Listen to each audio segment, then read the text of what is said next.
বর্তমান তথ্য প্রযুক্তি ও উদ্ভাবনের যুগে বাংলাদেশের অর্থনৈতিক উন্নয়নের পথ আসলে কি হওয়া উচিত? শুধুমাত্র শ্রম ও মূলধন ব্যবহার করে কি আমরা টেকসই প্রবৃদ্ধি অর্জন করতে পারবো, নাকি আমাদের প্রয়োজন সৃজনশীল ধ্বংসের মাধ্যমে পুরনো কাঠামো ভেঙে নতুন প্রযুক্তি, নতুন ধারণা ও উদ্ভাবনের দিকে এগোতে? 2025 সালে অর্থনীতিতে নোবেল পুরস্কার প্রমাণ করেছে যে উদ্ভাবন নির্ভর অর্থনৈতিক প্রবৃদ্ধি এবং সৃজনশীল ধ্বংস আজকের বিশ্বে অপরিহার্য। পুরস্কারপ্রাপ্ত অর্থনীতিবিদরা জোয়েল মকির, ফিলিপ এজিও ও পিটার হাউইট প্রদর্শন করেছেন কিভাবে নতুন প্রযুক্তি, পণ্য এবং উৎপাদন প্রক্রিয়া পুরনো পদ্ধতিকে প্রতিস্থাপন করে সমাজ ও অর্থনীতিকে এগিয়ে নিয়ে যায়।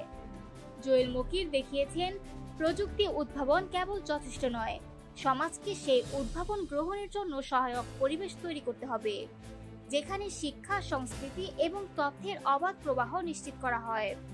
ইউরোপীয় শিল্প বিপ্লবের উদাহরণ দেখায় কিভাবে মুক্ত চিন্তা, জ্ঞান বিনিময় এবং বাজার চাহিদার প্রতি মনোযোগ প্রযুক্তিকে দ্রুত ছড়িয়ে দিতে সাহায্য করেছে।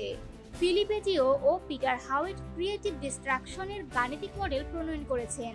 তাদের মডেল অনুযায়ী নতুন উদ্ভাবন আগের প্রযুক্তি ও পণ্যকে প্রায়শই অচল করে, তবে নতুন সুযোগ, বাজার ও কর্মসংস্থানের পথও তৈরি করে। তারা দেখিয়েছেন প্রতিযোগিতা ও একচেটিয়া ক্ষমতার মধ্যে সুষম ভারসাম্য থাকা জরুরি, যাতে উদ্ভাবনের প্রেরণা সর্বাধিক হয়।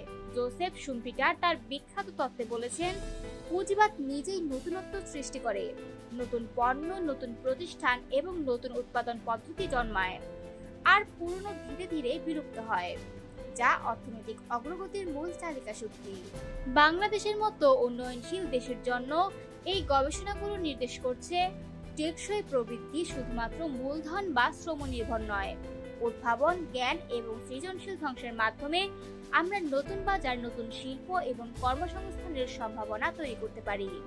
তাই দেশের নীতি নির্ধারক ও পরিকল্পনাকারীদের এখন এই ধারণাগুলোকে বাস্তবায়নে গুরুত্ব দেওয়া অপরিহার্য।